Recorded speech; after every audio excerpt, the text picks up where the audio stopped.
ስብከት ሊቀ ጳጳስና በመንበረ ፓትርያርክ ጠቅላይ ቤተ ክህነት የሰንበት ትምህርት ቤቶች ማደራጃ መምሪያ የበላይ ሊቀ ጳጳስ የቅዱስ ሲኖዶስ አባል ክቡር መጋቤ ሐዲስ መምህር ነቃ ጥበብ አባቡ የሰሜን ሸዋ ሀገረ ስብከት ዋና ስራ አስኪያጅ፣ ክቡር አባታችን መልአከ ምሕረት ቆሞስ አባ ጌዴዎን ጢሞቴዎስ በአዲስ አበባ ቅድስት ሥላሴ መንፈሳዊ ዩኒቨርሲቲ ኮሌጅ የነገረ መለኮት መምህር፣ ክቡር ሊቀ ሊቃውንት የኔታ ነቢየ ልዑል አዳሙ በጻድቃኔ ደብረ ምጥማቅ ቅድስት ማርያም ቤተ ክርስቲያን የአራቱ ጉባኤያት ምስክር መምህር፣ ክቡራን የእግዚአብሔር ልጆች ከሩቅም ከቅርብም የመጣችሁ ሁላችሁም በልዑል እግዚአብሔር ስም እንደምን አደራችሁ?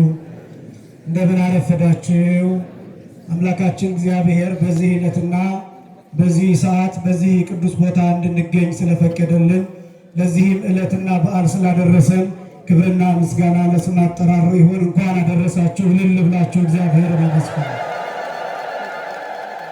ለውስን ደቂቃዎች ከሰዓቱ አንጻር የአብርሃም ድንኳን በሚል ርዕስ ቆይታ እናደርጋለን። የዛሬው በዓል በመጽሐፍ ቅዱስ ውስጥ መጽሐፍ ቅዱሳዊ መሰረቱ ኦሪት ዘፍጥረት ምዕራፍ 18 እና ኦሪት ዘፍጥረት ምዕራፍ 22 ላይ ያለ ይዘት የምናከብረው በዓል እርሱ ነው። በአጠቃላይ ጥር 7ም ሆነ ዛሬ የምናከብረው መጽሐፍ ቅዱሳዊ መሰረቱ ከኦሪት ዘፍጥረት ምዕራፍ 11 ጀምሮ እስከ ኦሪት ዘፍጥረት ምዕራፍ 22 መጨረሻ ድረስ ያለውን ታሪክ ነው የምናከብረው። የአብርሃም ድንኳን በሚል ርዕስ ቆይታ እናደርጋለን። የአብርሃም ድንኳን በሚል ርዕስ ለመናገር የወደድኩበት ምክንያት የአብርሃም ድንኳን የተደረገባት ምስጢራት እጅግ በጣም ሰፊ ስለሆኑና እነሱን ይዘን ወደ ቤታችን እንድንሄድ ስለፈለግኩ ነው። በአጭሩ 5ቱ አዕማደ ምስጢራት በአብርሃም ድንኳን ውስጥ ተከናውነዋል። ኦሪት ዘፍጥረት ምዕራፍ 18 ላይ አጠቃላይ ሐሳቦቹ እነዚህን 5ቱን አዕማደ ምስጢራት የምስጢራት ምሰሶዎች የሚገልጡ ናቸው። አብርሃም በሁለት ስሞች የሚታወቅ ነው። አብርሃምና አብርሃም ተብሎ አብርሃም ማለት አበው ሁዳን የጥቂቶች አባት ማለት ነው። አብርሃም ማለት የብዙዎች አባት ማለት ነው። ከመጠራቱ በፊት አብርሃም ይባል ነበር። ከተጠራ በኋላ አብርሃም ተብሏል። አብርሃም የተጠራበት የመጽሐፍ ቅዱስ ታሪክ ኦሪት ዘፍጥረት ምዕራፍ 12 ከቁጥር 1 ጀምሮ እናገኘዋለን። አባቶቻችን እንደሚነግሩን አብርሃም ከጥንት ከቅድመ አያቶቹ ጀምሮ የጣዖት አምላኪ ቤተሰብ የነበረ ሰው ነው። እንደሚታወቀው ለምሳሌ ሴሩ ተብሎ የሚጠራ የአብርሃም ቅድመ አያት የነበረው ጣዖት ያመልክ የነበረ ሰው ነው። ይህም ጣዖት ማምለክ የጀመረበት ምክንያት አንድ ብኑ የሚባል እጅግ በጣም የሚወደው ልጅ ነበር ከእርሱ የማይለየው። ነገር ግን ወእንዘ በቆሙ ተመስጠ ሕፃን ይላል። ገና በሕፃንነቱ ሞተበትን። በዚህ ምክንያት በድኑን ታቅፎ የማያስቀብር ሆነ፣ የማይበላ ሆነ፣ የማይጠጣ ሆነ። ዘመዶቹ ወዳጆቹ መጥተው ለምንድን ነው የማትበላው የማትጠጣው ይሉታል። ከልጅ አልለይም ይላቸዋል። እንግዲያውስ ሙት የሚያስነሳ ከዚህ ሀገር አለና ሂደህ አምጥተህ ልጅህን አስነሳ ብለው ወደ ሌላ ሀገር እሱን ልከው እሱ ከሄደ በኋላ ልጁን ቀብረው፣ ነገር ግን ልጁን የሚመስል እንጨት ሰርተው ዓይን አውጥተው እጅግር ሰርተው ጣዖት አዘጋጅተው ለሴሩ ጠበቁት። ሴሩት ደክሞ ሲመለስ ሙት የሚያስነሳ አጥቶ ሲመለስ አንተ በከንቱ ደከምክ እንጂ ልጅህ ከሞት ተነስቶልሃል አሉት። የት አለ አላቸው። ይዘውት ሄዱ።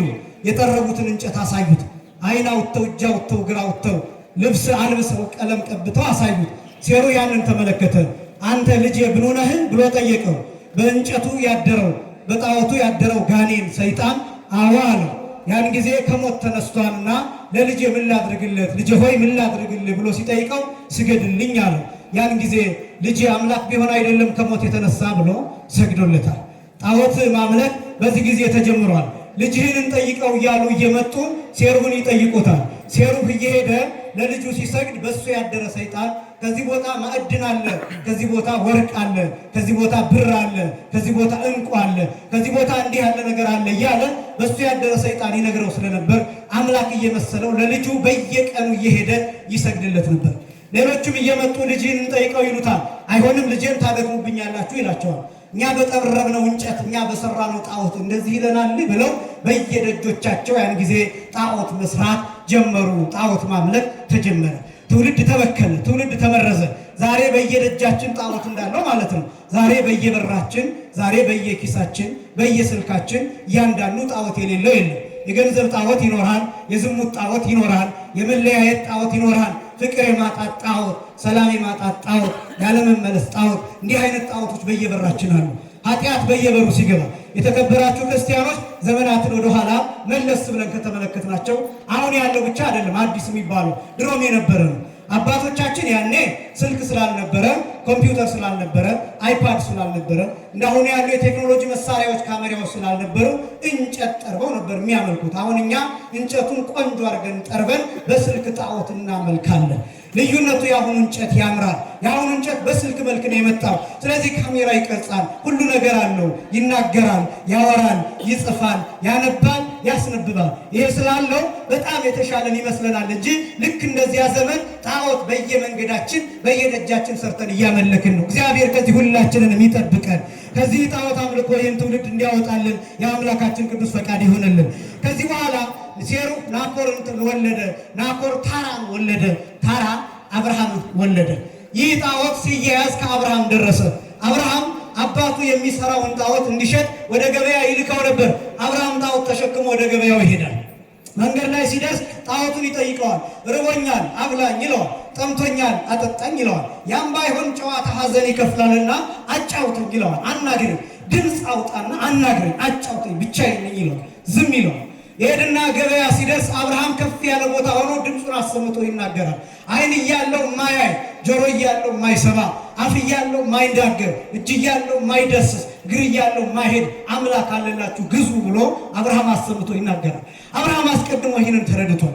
በጣም ብዙዎቹ ይህንን ሲሰሙ ምን አይነት ጅል ነው፣ ምን አይነት ሞኝ ነው፣ እሱ የሚሰድበውን አምላክ ማን አምላክ ብሎ ይገዛዋል፣ እሱ የሚያራክሰውን ዕቃ ማን ይገዛን ብለው ነገሩን እንደዋዛ ያዩበት ነበር። አብርሃም ጣዖቱ ሳይሸጥለት ተመለሰ። ወደ መንገድ ሲደርስ አሁንም ጠየቀው። ርቦኛል አብላኝ፣ ጠምቶኛል አጠጣኝ፣ ያም ባይሆን ጨዋታ ሐዘን ይከፍላልና አጫውተኝ አለ። ያን ጊዜም ዝም አለ። አብርሃም አንድ ሐሳብ አሰበ። እንዲያው ሲሄ ባገላብጠው እንጨት አይደለምን?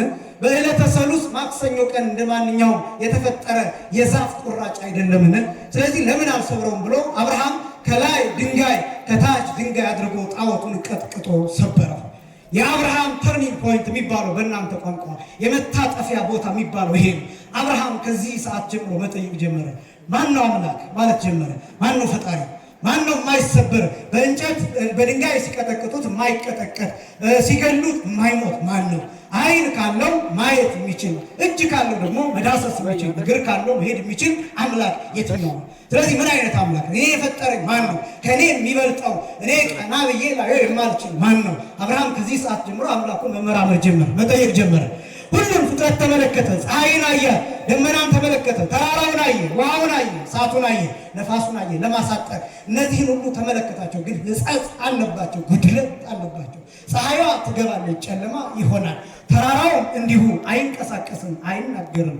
ውሃም እንዲሁ የወሰዱበታ ይወስዳል፣ እሳትም እንዲሁ በውሃ ይጠፉታል። ሁሉም ነገር ሕጸጽ አለ፣ ጉድለት አለ። ስለዚህ አምላክ ማን ነው ብሎ አብርሃም ጠየቀ። ፀሐይን ተመለከተ። ምናልባት የዚህ ፀሐይ አምላክ ይሆናል አምላክ ያለና እንዲህ የሚል ቃል አወጣ። አምላከ ፀሐይ የተናበበኒ፣ የፀሐይ አምላክ ሆይ አናግረኝ ሲል ያን ጊዜ አብርሃም አብርሃም የሚል ድምፅ ከሰማይ መጣ። ክብርና ምስጋና ለአምላካችን። አብርሃም አብርሃም የሚል ድምፅ እግዚአብሔር አብርሃምን አናገረው። ፈልጎታል፣ በልቡ ፈልጎታል፣ በጽኑ ፍላጎት ፈልጎታል። ዋሊያ ውሃ ሲጠማ ውሃ ለመጠጣት እንደሚወርድ አብርሃም አምላኩን እንደሱ ፈልጎታል። ልቡን ለእግዚአብሔር አፍስሷል። ጣዖት በሚያመልክ ትውልድ መካከል፣ በተረገመ ትውልድ መካከል፣ ኃጢአትና ነውር ጌጡ በሆነ መካከል የተነሳ አብርሃም፣ በዚያ ትውልድ መካከል የተነሳ አብርሃም እግዚአብሔርን የፈለገ ከእንጨት አምልኮ የወጣ ከጣዖት አምልኮ የወጣ የሰማዩን አባት የሰማዩን አምላክ ማንም ሳይነግረው የተመራመረ ልቡናውን ለእግዚአብሔር የሰጠ ማስተዋሉን ለእግዚአብሔር የሰጠ አይምሮውን እንደ ነጭ ወረቀት እግዚአብሔር እንዲጽፍበት የፈቀደ አብርሃም ያን ጊዜ እግዚአብሔርን ድምፅ ሲሰማ እግዚአብሔር እንዲህ አለው። ኦሪት ዘፍጥረት ምዕራፍ 12 ቁጥር 1 ላይ አብርሃም አብርሃም ጻ እምብሔርከ ወተፈለጥ ማዝማዲከ ወሁር ሀበ ሀገር አነ አርእየከ። አብርሃም ከአባትህ ከወገኖችህ ከዘመዶችህ ሀገር ተለይተው ውጣና እኔ ወደማሳየህ ሀገር ሂድ አለ። አብርሃም እግዚአብሔርን በአካል አላየውም፣ ድምፅ ብቻ ነው የሰማው። አብርሃም ይህን ድምፅ አመነ። ከወገኖቹ ከአባቱ ቤትና ትብቱ ከተቀበረበት ከተወለደበት ሀገር ከተማ ወጥቶ እግዚአብሔርን ተከተለ። ክብርና ምስጋና ለአምላካችን ይሁን። አብርሃም ይህንን አደረገ። ይሄ የአብርሃም ታሪክ መታጠፊያ ቦታ ብቻ አይደለም። የመጽሐፍ ቅዱሱ መታጠፊያ ቦታ ይሄ ነው። ኦሪት ዘፍጥረት ምዕራፍ 11 ላይ እንደምታዩት የሚሰራ ትልቅ ህንፃ ታያላችሁ። ጥር 7 ላይ የምትሰሙት ታሪክ ማለት ነው። እዚያ ባቢሎናውያን ትልቅ ህንፃ ሲሰሩ አብርሃም የፍቅር ህንፃ ይሰራ ነበር። እዚያ ትልቅ ህንፃ ሲሰራ አብርሃም ድንኳን ሰርቶ እንዲኖር እግዚአብሔር መርጦታል። እዚያ ፍቅር ታቷል። እዚያ መደበላለቅ ተከስቷል። እዚያ የቋንቋ መደበላለቅ ተከስቷል። አብርሃም ግን ፍቅር በሚባል ቋንቋ የእግዚአብሔርን ድምፅ ሰምቶ ካራንን ለቆ ሊቃውንቱ ሌሊት ሲያመሰግኑበት እንደነበረ ወፃ ምድረ ካራን ወአ ብሔረ ከነዓን ከካራን ወጥቶ ወደ ከነዓን ሄደ ብለው እንዳመሰጠሩት ወደ ከነዓን ሄደ፣ ወደ ተስፋይቱ ምድር ሄደ፣ ድንኳን ተከለ። አብርሃም በዚያ ድንግዳ እየተቀበለ እግዚአብሔርን እያከበረ ይኖር ነበር። ኦሪት ዘፍጥረት ምዕራፍ 18 ከቁጥር 1 ጀምሮ ያለው ታሪክ ከዚህ በኋላ ይቀጥላል። አብርሃም እንግዳ የሚቀበል የትውልዱ ምልክት የነበረ ሰው ነው። የሚያልፈውን የሚያገድመውን ዘር ሳይጠይቅ አንተ ምንድነህ ከየት ነው የመጣኸው ሳይ ድሃውን ሁሉ እየተቀበለ ያስተናግድ የነበረ ሰው ነው። ይህ ብቻም አይደለም። አብርሃም እንግዳ ሲያጣ ጾሙን ይውልና ያድር የነበረ ሰው ነው። ነገር ግን ረጅሙ ጊዜ ለ3 ቀናት አብርሃም ምንም ሳይበላ ምንም ሳይጠጣ በቆየባቸው ጊዜያት 3 ሰዎች እንደመጡ በአብርሃም ቤት ደጃፍ በመምሬ አድባር ዛፍ ላይ ቀትር ላይ እንደተገለጡ ይናገራል። ይህን በአብራራ እጅግ በጣም ሰዓት ይፈጅብኛል። ግን ቀትር የምትለዋን ብቻ ልንገራችሁ። ለምንድን ነው ቀትር እግዚአብሔር የተገለጠለት? ቀትር ላይ ቀትር ማለት 6 ሰዓት ማለት አዳም ዕፀ በለሱን የበላበት ሰዓት ነው። በኋላ ዘመን ክርስቶስም ከመስቀል ጋር አካሉ የተገናኘበት ሰዓት 6 ሰዓት ነው። እግዚአብሔር ሳምራዊቷን ሴት ውሃ ጠጪኝ ብሎ የጠየቀበት ሰዓት 6 ሰዓት ነው። ብዙ አባቶቻችን መልካም ስራ የሰሩበት 6 ሰዓት ነው። በአንጻሩ የቀትር ጋኔን የሚባል ታውቁ እንደሆነ አጋንንት የሚርመሰበሱበት እባብ የሚቆምበት የሚንቀዘቀዝበት ሰዓት 6 ሰዓት ነው። ቀትር ነው። ቀትር ላይ ፀሐይ አናት ላይ የሚወጣበት ሐሞት የሚበተንበት ጉልበት የሚዝልበት የፀሐይ ሙቀት የሚያስጨንቅበት ሰዓት ነው። ቀትር ሲሆን ሰዎች በየቤታቸው ክትት ብለው ቁጭ ጸጥ የሚሉበት ሰዓት ነው። ቀትር ምንም ያልነበረበት እግዚአብሔር የተገለጠልን በዚህ ሰዓት ነው። በመምሬ አድባር ዛፍ ስር ቀትር በሆነበት ሰዓት፣ ሲኦል ውስጥ በነበርንበት ሰዓት፣ እሳት ውስጥ በነበርንበት ሰዓት፣ በአጋንንት እግር እየተጠቀጠቅን እየደቀቅን በነበርንበት ሰዓት፣ ልጅነት ባጣንበት ራቁታችንን በሆንበት ክብር ባልነበረበት ሰዓት፣ ቀትር በሆነ ሰዓት ጌታችን መድኃኒታችን ኢየሱስ ክርስቶስ ወደዚህ ምድር መጥቶ ውሃ ጠጪ ብሎ ከኛ ለመነ። ክብርና ምስጋና ለአምላካችን ይሁን። ያን ምስጢር እንዲገልጥ ነበር። በአብርሃም እንግዳ ሆኖ 6 ሰዓት እንደተገለጠልን ክርስቶስ በስጋ እንግዳ ሆኖ ለሁላችን ተገለጠልን። በምድራችን ተመላለሰ፣ በየድንኳናችን ገባ፣ በየልባችን ገባ፣ በየሰውነታችን ገባ። በስጋችንና በመንፈሳችን በነፍሳችን ገብቶ ሁላችንን ሊያድነን ቀትር ላይ ተገለጠ። መስቀል ላይ ክብርና ምስጋና ለስሙ አጠራሩ። መስቀል ላይ ቀትር ላይ ዛፍ እሱ ነው። የመምሬ የአድባር ዛፍ ስር የሚባለው እሱ ነው። ሥላሴ የተገለጡት በዛፍ ስር ነው። ክርስቶስ የተሰቀለው በዛፍ ነው፣ ወይም በእንጨት ነው የተሰቀለው፣ በዕፅ ነው የተሰቀለው። ጊዜው ደግሞ ቀትር ነው። ያንን ምስጢር የሚያሳይ ነው። ቀትር ላይ የተገለጡ 3 ሰዎች ይላል መጽሐፍ ቅዱስ። መላእክት አይደለም ይበሉ፣ ልብ በሉ። ኦሪት ዘፍጥረት ምዕራፍ 19 ከቁጥር 1 ጀምሮ ግልጽ አድርጎ 2ቱ መላእክት ብሎ ይናገራል። ኦሪት ዘፍጥረት ምዕራፍ 18 ከቁጥር 1 ግን 3 ሰዎች ብሎ ነው የሚገልጠው።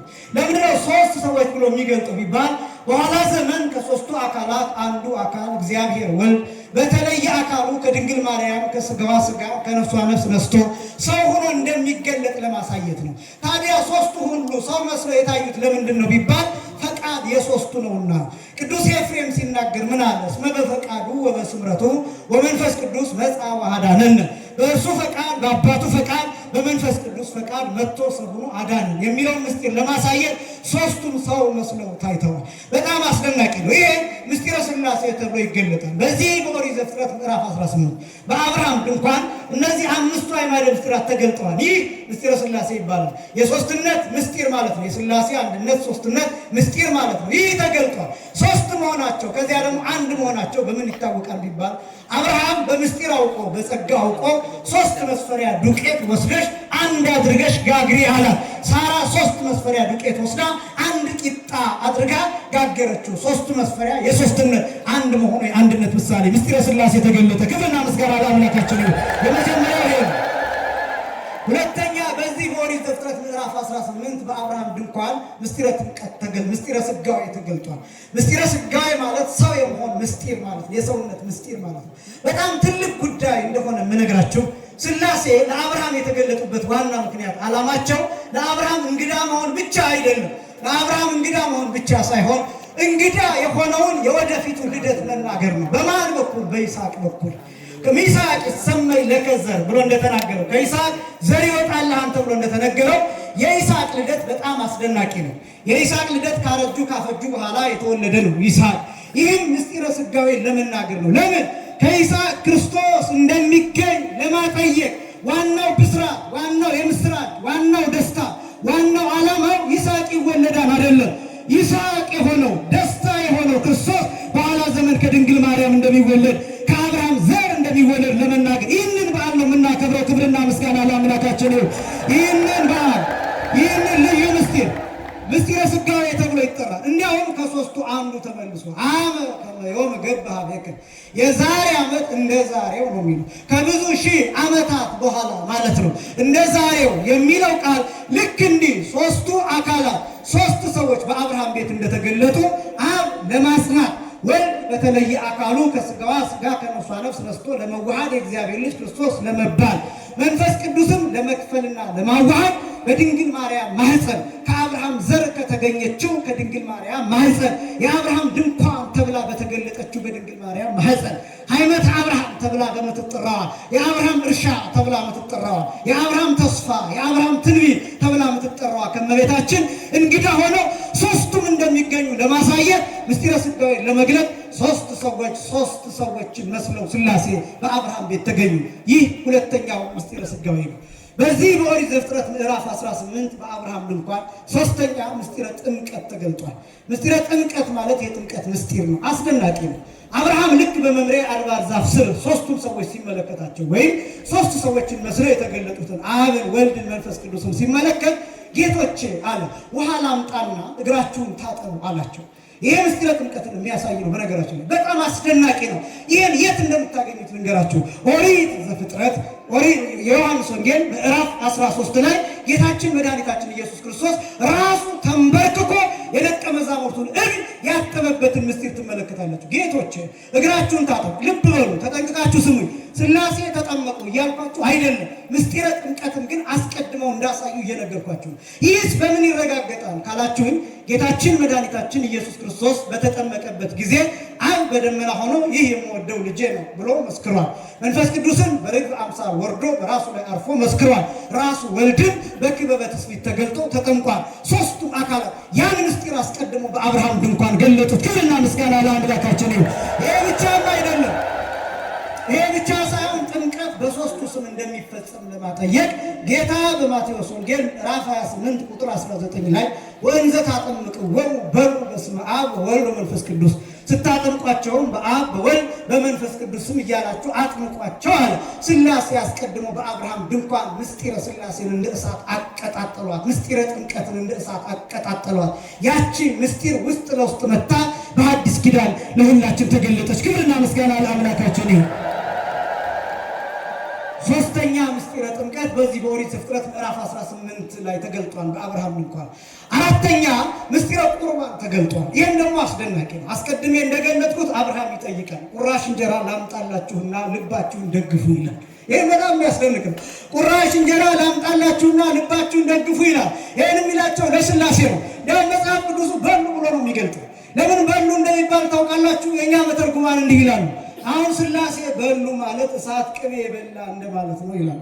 ቅቤን ወደ እሳት ብታቀርቡት ያቀልጠዋል እንጂ አይበላውም፣ አያነደውም፣ አያቃጥለውም፣ ግን ያቀልጠዋል።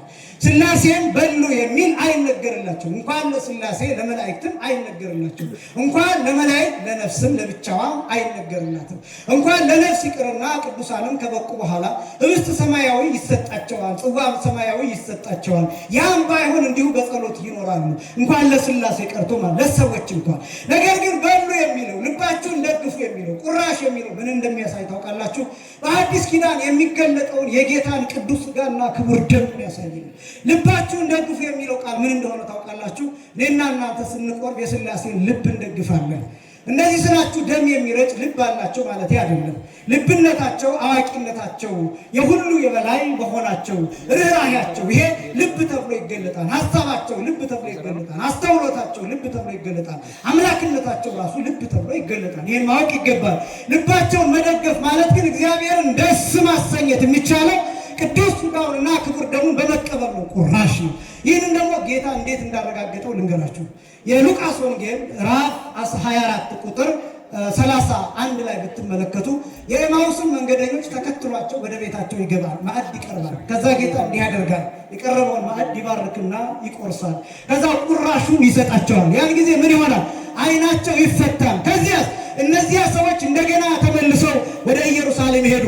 ያ ቁራሽ ቅዱስ ሥጋውና ክቡር ደሙ ነው። ያ ቁራሽ በዚህ የሚሰጠው ዕለት ዕለት የጌታችን የመድኃኒታችን የኢየሱስ ክርስቶስ ቅዱስ ሥጋና ክቡር ደሙ ነው። ክብርና ምስጋና ለአምላካችን ይሁን። ቁራሽ ሰጠን።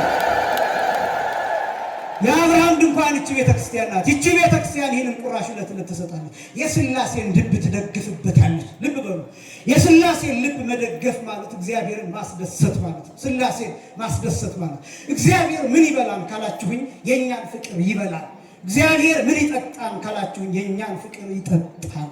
የሰው ልጆችን ሰላም፣ የሰው ልጆችን አንድነት፣ የሰው ልጆችን በጎ ህብረት፣ የሰው ልጆችን አንድነትና ጉባኤ እግዚአብሔር ይበላል፣ ይጠጣል። እግዚአብሔር ምን ደስ ያሰኘዋል ያላችሁኝ እንደሆነ የነፍሳት መመለስ፣ የሰው ልጆች መቁረብ፣ የእኛ ንስሐ መግባት እግዚአብሔርን ብቻ አይደለም መላእክትንም ጭምር ደስ የሚያሰኛቸው ይሄ ነው። ልቡን ደግፉ። የሥላሴን ልብ ደግፉ። እንደዚህ ስላችሁ እንዳልኳችሁ ትርታ የሚመታ እንደኛ አይነት ልብ አለው ማለት አይደለም። እንዳትስተናከሉ ተጠንቀቁ። እግዚአብሔርን ግን በመቁረብ በቁራሹ ደስ አሰኙ።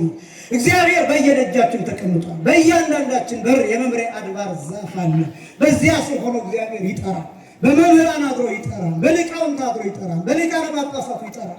በቀሳውስቱ ይጠራል። በሊቃውንቱ ሌሊቱን ሙሉ በማለት እግዚአብሔር እየጠራን ነበር። በእያንዳንዳችን የመምሪያ አድባር ዛፍ ስር እግዚአብሔር ስለ ቸርነቱ ሽርኩት ብሎ እኛን ደጅ ይጸናል። ልክ ጌታውን እንደሚያከብር ውሻ ጌታም ዛሬም እኛን ይለማመጣል። እኛ በሄድንበት ቦታ ይከተላል። በወደቅንበት ሱስ ሁሉ ልጅ ሆይ ና እያለ ይጠራል። የሥላሴን ልብ ደግፉ። በገንዘብ አይደለም እምላችሁ፣ ህንፃ በመስራት አይደለም እምላችሁ፣ በብዛትም አይደለም እምላችሁ፣ በቁጥርም አይደለም እምላችሁ። ንስሐ በመግባት የሥላሴን ልብ ደግፉ። የሥላሴን ልብ በቁራሽ ደግፉ። ሥጋውን ደሙን በመቀበል ደግፉ። ይህ ምስጢረ ቁርባን ይባላል። የመጨረሻው ምስጢረ ትንሣኤ ሙታን ነው። አምስተኛው በዚህ በኦሪት ዘፍጥረት ምዕራፍ 18 እና በአብርሃም ድንኳን የመጨረሻው ትንሣኤ ሙታን ተገልጧል። ይሄ ደግሞ ትንሽ ጠንከር ሊል ይችላል። በደንብ ስሙኝ እንዴት ትንሣኤ ሙታን እንደተገለጠ። ትንሣኤ ሙታን ማለት የሙታን ትንሣኤ ማለት ነው። የሙታን ትንሣኤ ማለት ባጭሩ ትንሣኤ የሚባለው አንድ ነገር አበቃለት፣ አለቀ፣ ደቀቀ ከተባለ በኋላ የሚነሳ የሚለመልም የሚያቆጠቁጥ ማለት ነው። ትንሣኤ ማለት እንደሱ ነው። ትንሣኤ ከመቃብር መውጣት ብቻ አይደለም ትርጉሙ። ትንሣኤ ባሉበት በሕይወት ከሞቱበት መነሳት፣ በበደል ከሸተቱበት ሽታ፣ ከከረፉበት ክርፋት፣ በኃጢአት ከወደቁበት የሱስ መቃብር መነሳት ማለት ነው። ትንሣኤ ሙታን የሚባለው ይሄ ነው እንጂ ከመቃብር መውጣት ብቻ አይደለም። ትንሣኤ ሙታን የሚባለው የተገለጸበት ሐዋርያው ቅዱስ ጳውሎስ ሮሜ ምዕራፍ 4 ላይ የትንሣኤ ማስረጃ አድርጎ ሳራን ጠቅሷታል። እኔ በጣም ይገርመኛል። ሳራን የትንሣኤ ሙታን ወይም የሙታን መነሳት ማረጋገጫ አድርጎ ጠቅሷታል። ለምን እንደሆነ ታውቃላችሁ? ኦሪት ዘፍጥረት ምዕራፍ 18 ላይ የሚገልጠው ሳራ ወርሃዊ ልማዷ ተቋርጦ ነበር። ወርሃዊ ልማድ አታይም ነበር። ለምን? ከ90 ዓመት በላይ ነበረች ሳራ። አብርሃምም አርጅቶ ሸምግሎ ነበር። ሰውነቷ እንደ በድን ሆኖ ሳለ ሙቀት ልምላሜ ተለይቶ ሳለ ወርሃዊ ልማድ ከእርሷ ተቋርጦ ሳለ፣ ወርሃዊ ልማድ ማለት ባዮሎጂካል የሆነው ሳይክል ተቋርጧል ማለት ነው። ይሄ የስነ ህይወት የሚባለው ዑደት እሱ ከእርሷ ተቋርጧል ማለት ነው። ሰውነቷ ህይወት አይቀጠልበትም፣ እንደ በድን ሆኖ ይሄ ማለት ነው ወርሃዊ ልማድ መቋረጥ ማለት። ወርሃዊ ልማድ የሚባለው በየወሩ የሚፈስ እንቁላሉ የወንድ ዘር ካላገኘ ልጅ ለመሆን እድል ከሌለው ደም ሆኖ ማሾ የሚፈስበት ሂደት ነው። ወርሃዊ ልማድ ማለት ይሄ ነው። ሳይንሱ እንደዛ ነው የሚለው። ሳራ እንቁላል በሰውነቷ መዘጋጀት ቆሟል። ህይወት ተቋርጧል። ህይወት የሌለበት እንደ በድን ሙቀት ልምላሜ ተለይቶ እንደ በድን ሆኖ የነበረው ሰውነቷ ከሥላሴ ቃል ሲሰማ ይስሐቅ ተጸነሰበት። ክብርና ምስጋና ለአምላካችን። እንደ በድን ሆኖ የነበረው ሰውነቷ እንደ በድን ሆኖ የነበረው ሰውነቷ ነፍስ ዘራ፣ እንደገና ህይወት ተገኘበት። ይሄ ነው እንደሚገርማችሁ። ህይወት መገኘቱ ብቻ አይደለም፣ ተራ ልጅ አይደለም የተገኘው። እመቤታችን የምትገኝበት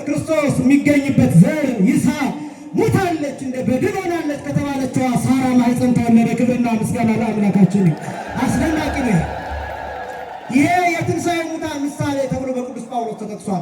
አምስቱ አዕማደ ምስጢር ደግሞ በጣም የሚገርመው ሌላኛውን ደግሞ ላሳያችሁ። ይስሐቅ ከተወለደ በኋላ አብርሃም ይስሐቅን እንዲሰዋው እግዚአብሔር ጠይቆታል። ለምንድን ነው ቢባል ይስሐቅ ክርስቶስ ሊገኝበት ነው። እግዚአብሔር ማሽተት የሚፈልጋቸው መስዋዕቶች አሉ። እግዚአብሔር ማየት የሚፈልጋቸው ፈቃዶች አሉ። ይሄ የመጨረሻው ነው። ኦሪት ዘፍጥረት ምዕራፍ 22 ላይ ሌሊትም ሊቃውንቱ ሲያመሰግኑት እንደነበረው አብርሃም ወሰደው ለይስሐቅ ወልዱ ልጁን ይስሐቅን ወሰደው እያሉ ሲያመሰግኑበት እንደነበረው በቅዱስ ያሬድ ዜማ ይህንን የትንሣኤ ሙታን ምሳሌ የሆነውን ይስሐቅን ካደገ በኋላ በእግሩ መሮጥ ከጀመረ በኋላ መታዘዝ ከጀመረ በኋላ እግዚአብሔር አብርሃምን አንድ ልጅን ሰዋልኝ፣ አንድ ልጅን ሰዋልኝ፣ የምትሰዋበትን ቦታ እኔ እነግርሃለሁ፣ ጊዜውንም እኔ እነግርሃለሁ፣ የምትሰዋው ከነገ ወዲያ ነው፣ አሁን ከነገርኩ ከ3ኛው ቀን በኋላ ነው የምትሰዋው ይለዋል። በ3ኛው ቀን ትሰዋዋለህ፣ የምትሰዋው ቦታ ደግሞ ሞሪያ የሚባል ተራራ ነው ይለዋል። ሌላ እንዳታስከትል ልጅህን ብቻ ይዘህ ባሮችህን አስከትለህ ወደ ተራራው ስትወጣ ግን ብቻህን እንድትሄድ ይለዋል እግዚአብሔር። አብርሃም ለሚስቱ ለሳራ አልነገራትም። ይህንን ቃል ከእግዚአብሔር ይሰማል። የሚገርም እኮ ካረጀ ካፈጀ የወለደው ከሸመገለ የወለደው የትንሣኤ ሙታን ምሳሌ ሆነው ከመቃብር የወጣበት ታሪኩን የቀየረበት ታሪኩ የተለወጠበት አብርሃም ልጁን ወደ ተራራ ይዞ ሄደ። 3 ቀን ተጓዘ፣ 3 ቀን ገሰገሰ። ወደ ተራራው ይዞት ወጣ። ጽንሑ ዝየ አነ ወልደ የሰጊደን ንገብ፣ እናንተ እዚህ ቆዩ እኔና ልጄ ሄደን እጅ ነስተን እንመለሳለን ብሎ ቀና ሲል ተራራው ላይ የብርሃን መስቀል ተተክሏል። እየታየው የነበረው የሐዲስ ኪዳን ምስጢር ነበረ። ያ በቀራንዮ የሚሰዋው በመስቀል የሚሰቀለው ጌታ፣ ያ ደግሞ እየተዘራ ምድሩን እስኪያረሰው አፈሩን ጭቃ እስኪያደርገው ድረስ ደግሞ ከመስቀል ይወርድ የነበረው ጌታ እሱ እየታየው፣ ምክንያቱም እሱ ነው የሚሰቀለው። የሚቤዠን ቤዛችን እሱ ስለሆነ መድኃኒታችን እሱ ስለሆነ እሱ እየታየው፣ ግን እሱ የሚገኘው ከይስሐቅ። ስለዚህ ከይስሐቅ የሚገኘው ዘር አስቀድሞ ከመሰዋቱ በፊት ይስሐቅን በሕሊናው እንዲሰዋለት እግዚአብሔር ፈለገ።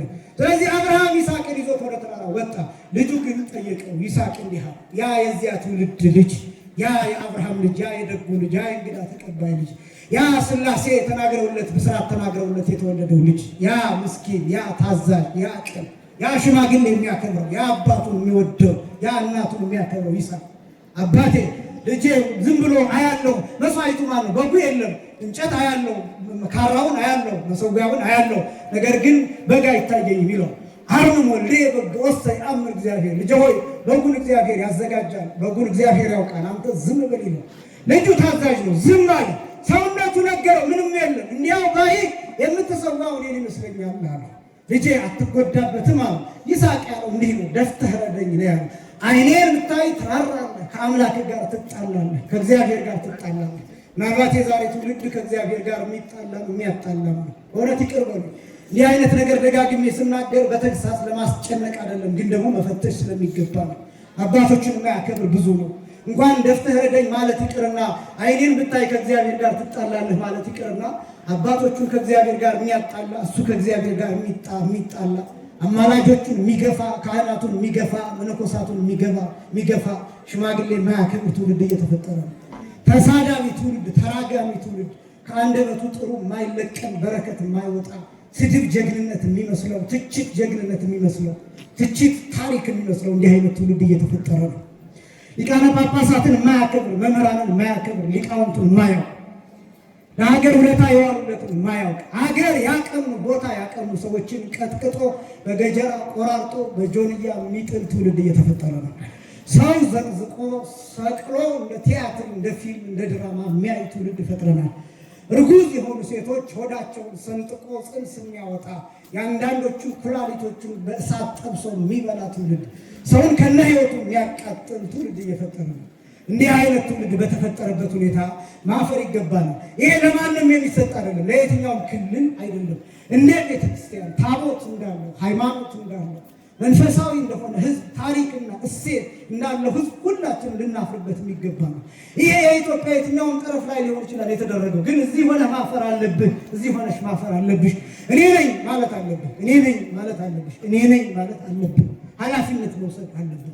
እንዲህ አይነት ትውልድ ይስሐቅ ግን አባቱ የመለሰለት መልስ ረደኝ አለው። ታዘዘ፣ እስከ ሞት ድረስ ታዘዘለት። የይስሐቅ እስከ ሞት ድረስ መታዘዝና አብርሃም ልጁን እስከ ሞት ድረስ ለመሰዋት ዝግጁ መሆኑ አባትነቱ ተገለጠ። ደግሞ አባትነትን ተመልከቱት። የዚህ ዘመንን አባትነት የዚህ ዘመን አባትነት እጅግ በጣም ከባድ ነው። አብርሃም ልጁን ለመሰዋት ታዘዘ። እናንተ ልጆቻችሁን ከእንቅልፍ መቀስቀስ ይከብዳችኋል። በእናንተ ላይ ሳስባችሁ ሞታችኋል። ቅዳሴ ለማስቀደስ ልጆቻችሁን ይበርዳታል፣ ብርዱ እንደዚህ ያደርጋታል፣ አይ እንቅልፏን ትጨርስ፣ አሳዝናኝ እኮ ነው እያላችሁ ለቅዳሴ ማምጣት ለስጋው ደግሞ ማቅረብ እንኳን ያቀታችኋል። ወላጆች ሆናችሁ አባቶች አዝናችሁ ሙታችሁ እግዚአብሔር እንዳያሳድጋቸው እግዚአብሔር እንዳይባርካቸው እድሜያቸው እንዲቆረጥ የምታደርጉ በጣም ብዙዎች ናቸው። ምን ይሆናሉ ከእንቅልፋቸው? በሳምንት አንድ ቀን እንቅልፋቸው ቢቋረጥ ምን ይሆናሉ? ቢበርዳቸውስ ምን ይሆናሉ? ልጅና ፊት አይበርደው ማለት ለሚባለው አባባል እንኳን መጥተው በእግዚአብሔር ፊት ቢሞቃቸው ምን አለ? በሙቀት ቢያድጉ፣ በሙቀት ጸጋ ቢያድጉ፣ በጥበብ ቢያድጉ፣ በሞገስ ቢያድጉ፣ በእውቀት ቢያድጉ፣ በመንፈስ ቅዱስ ፊት ቢመላለሱ፣ በቅዱሳኑ ፊት ቢመረቁ ምን አለበት? አባቶቻችን ሊቃነ ጳጳሳቱ ቢባርኳቸው ምን አለበት?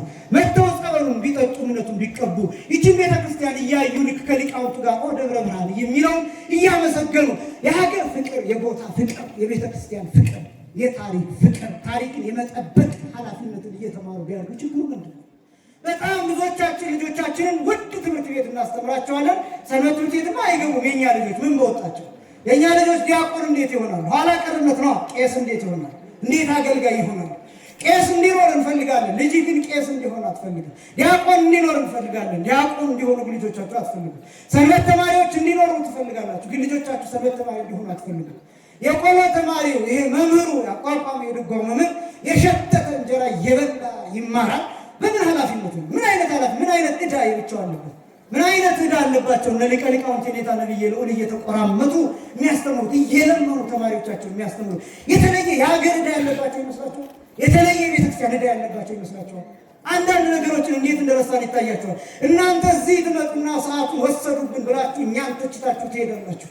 ግን እኛ እድሜ ልካችንን እንማራለን። በምንም መልኩ እኛ እንኳን ትንሽ አምልጠናል። ግን አሁንም ድንጋይ ላይ ተቀምጠው እየተቃጠሉ የሚያስተምሩ መምህራን አሉ። ዛፍ ስር የሚያስተምሩ ከተማሪዎቻቸው የልመና ኮችሮ ደረቅ እንጀራ እየበሉ የሚያስተምሩ መምህራን አሉ።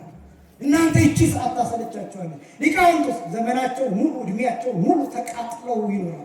ምን አይነት ዕዳ አለባቸው? ይቻል አባትነት እንደዚህ ነው። ወላጅነት እንደዚህ ነው። ልጆቻችሁን አምጧቸው። አብርሃም ይስሐቅን ለመሰዋት ወስኖ ወደ ተራራ ወሰደ። እናንተ ግን በምንም አይነት ደቂቃ መስዋዕት ማድረግ ከትምህርት ቤታቸው እንዲቀሩ አትፈልጉም። ከመዋዕለ ሕፃናት አንዲት ቀን እንዲቀሩ አይፈልጉም። ቤተክርስቲያን ግን አንድ ቀን እንዲሄዱ አትፈልጉም። እንዲህ አድርጎ ቤተክርስቲያን ማስቀጠል አይቻልም። እግዚአብሔር ለሁላችንም ማስተዋልን ያድለን። አብርሃም ይስሐቅን፣ ይስሐቅ አብርሃምን እንዲህ አለው። ያን ጊዜ አብርሃም በልጁ ላይ ወስኗልና አስሮ ደፍቶ አስተኛው። ያን ጊዜ ወቅለምቱን መዘዘ፣ ካራውን መዘዘ፣ በይስሐቅ አንገት ላይ አሳርፋለሁ ሲል ያን ጊዜ እግዚአብሔር ከሰማይ ተናገረ። አብርሃም አብርሃም ታውርድ እዴከ ላዕለ ይስሐቅ አብርሃም እጅህን በወዳጄ በይስሐቅ ላይ አታሳርፍ አለው። ዞር ብሎ ሲመለከት ነጭ በግ ተመለከተ። ክብርና ምስጋና ለአምላካችን። ነጭ በግ ተመለከተ። እግዚአብሔር የጠየቀንን ስናደርግ በየጎናችን ነጭ በግ ተዘጋጅቶ እናገኛለን። የሚያስፈልገንን ነገር እናገኛለን። ዛሬ እዚህ ስላከበርን፣ እዚህ ስላነገስን፣ ከዚህ ስንወጣ እግዚአብሔር ለእያንዳንዳችን የሚያዘጋጀው ነጭ በግ አለ። ነጭ እድል፣ መልካም እድል፣ ጥሩ እድል፣ በጎ እድል፣ እንዲህ አይነት እድሎችን እግዚአብሔር ያዘጋጃል። ከእግዚአብሔር ፊት ቆይተን ስንሄድ ነው። አብርሃም ተመለከተ። የእኛ ሊቃውንት እንዲህ ይላሉ። በተለይ የቅኔ መምህራን በይስሐቅ አንገት አሰረ ደም ተገኝቷል ይላሉ። እኔ ይገርመኝ ነው። የቅኔ መምህራን ከሚዘርፉበት ቅኔ ከሚዘርፉበት አንዱ የአብርሃም ይስሐቅን አርዶታል። በቃ በህሊናው ሰውቶታል። እንዲሁም መተርጉማን የሚሉትን ልንገራችሁ። የአብርሃም ልቡና መቃብር ነው ይላሉ። የአብርሃም ልቡና የይስሐቅ መቃብር ነው። ለምን? አብርሃም 3 ቀን ሙሉ ወደ ተራራው ሲጓዝ በልቡናው ይስሐቅን እንዴት እንደሚያርደው እያሰበን ሄደው። ደሙ ሲፈስ፣ ይስሐቅ ሲጓጉር፣ ይስሐቅ ሲጮህ፣ አንገቱን ሲበጥሰው፣ ከዛስ ብልቱን አውጥቶ ከታች እሳት አንድዶ እንጨቱ ሲቃጠል፣ ከዛስ ስጋው ሲፈነዳ ሲጮህ፣ ይህን በህሊናው እያሰበን ሄደው። እግዚአብሔር ራሱስ ምን እንዳለ አይገርማችሁ? ለአብርሃም እንዲህ ያለው ምን እንደሆነ ታውቃላችሁ? አንድ ልጅህን ለእኔ አልከለከልክም ነው የሚለው። ምን ማለት ነው? አርደኸዋል ነው የሚለው። ሰውተኸዋል ነው የሚለው። ምን አደረገ እግዚአብሔር? በአብርሃም ህሊና የተሰዋውን ይስሐቅን አሸተተው። ይህንን አባ ሕርያቆስ መዓዛ ወደ ይስሐቅ ብሎ ይገልጠዋል። የይስሐቅ የመስዋዕትነቱ ሽታ፣ የመስዋዕትነቱ መዓዛ፣ የመስዋዕትነቱ ጠረን ብሎ ይገልጠዋል። ለምን? ይስሐቅ በአብርሃም ህሊና ታርዷል፣ ተሰውቷል። እግዚአብሔር በአብርሃም ያለውን ህሊና ውሳኔ ተመለከተ። አንድ ቃል እግዚአብሔር ለአብርሃም እንዲህ ብሎ ሰጠው። አማኔ ብዬ በራሴ ምያለሁ አለ እግዚአብሔር። በራሴ ማልኩ። እኔ ያልኩህን አድርገሃል፣ ልጅህንም አልከለከልክምና ከዚህ በኋላ ዘርህን እንደ ሰማይ ኮከብ እንደ ባሕር አሸዋ አበዛዋለሁ አለና አንድ ቃል እንዲህ አለው። ኦሪት ዘፍጥረት ምዕራፍ 22 ቁጥር 18 ላይ የምድር አሕዛብ ሁሉ በዘርህ ይባረካሉ አለው። ክብርና ምስጋና ለአምላካችን ይሁን። እኛ የተባረክን ዘር ነን። እኛ የተባረክን የአብርሃም ዘሮች ነን። በግብር የተወለድን፣ በስራ የተወለድን፣ በስጋ አይደለም፣ በስራ የተወለድን ሥላሴን ልናከብር ሦስቱን እንግዶች ልንቀበል የመጣን በልባችን እንደ አብርሃም ድንኳን አድርገን ልባችን እንደ አብርሃም ድንኳን ቆጥረን ሥላሴ በልባችን እንዲያድሩ እንዲስተናገዱ የመጣን ሰዎች ነን። አምስቱ አዕማደ ምስጢራት በልባችን ይከናወናሉ። አምስቱም የምስጢራት ምሰሶዎች እነዚህ የአብርሃም ድንኳን እነዚህ ምስጢራት የተከናወኑባት እንደሆነች እኛም ዛሬ ልባችንን፣ ሰውነታችንን፣ አእምሯችንን፣ ሕይወታችንንና ማንነታችንን የአብርሃም ድንኳን አድርገን እንድንሄድ ያስፈልጋል። የአብርሃም ድንኳን ሁሉ የተስተናገደበት፣ ሁሉ የተከበረበት፣ ሁሉ ፍቅር ያየበት፣ ሁሉ የጠገበበት፣ ሁሉ የበላበት፣ ሁሉ የጠጣበት ሥላሴ የተስተናገዱበት ነው የአብርሃም ድንኳን። የእኛ ልብም ሰዎች የሚያርፉበት፣ የሰዎች ሕይወት የማይጨልምበት፣ ሰዎች ደስ የሚሰኙበት፣ ሰዎች የሚጽናኑበት ልብ ሊኖረን ይገባል። የይቅርታ ልብ፣ የምህረት ልብ ሊኖረን ይገባል። የፍቅር ልብ ሊኖረን ይገባል። የመቀበል ልብ ሊኖረን ይገባል። የንስሐ ልብ ሊኖረን ይገባል። የመለወጥና የመታደስ ልብ ሊኖረን ይገባል። ያን ጊዜ የእኛ ልብ የአብርሃም ድንኳን ተብሎ ይጠራል። ያን ጊዜ ሥላሴ እዚህ ደብረ ብርሃን ሥላሴ ብቻ ሳይሆን በየቤታችንም ብቻ ሳይሆን በሄድንበት ቦታ ሁሉ በልባችን ይገለጣሉ። ሥላሴ በልባችን በአእምሯችን እንዲገለጡ ልባችን የአብርሃም ድንኳን እንዲሆን የአምላካችን ቅዱስ ፈቃድ ይሆንልን። የአብርሃምን በረከት በሁላችን ላይ ያሳድርብን። ያስተማረን የአባቶቻችን አምላክ እግዚአብሔር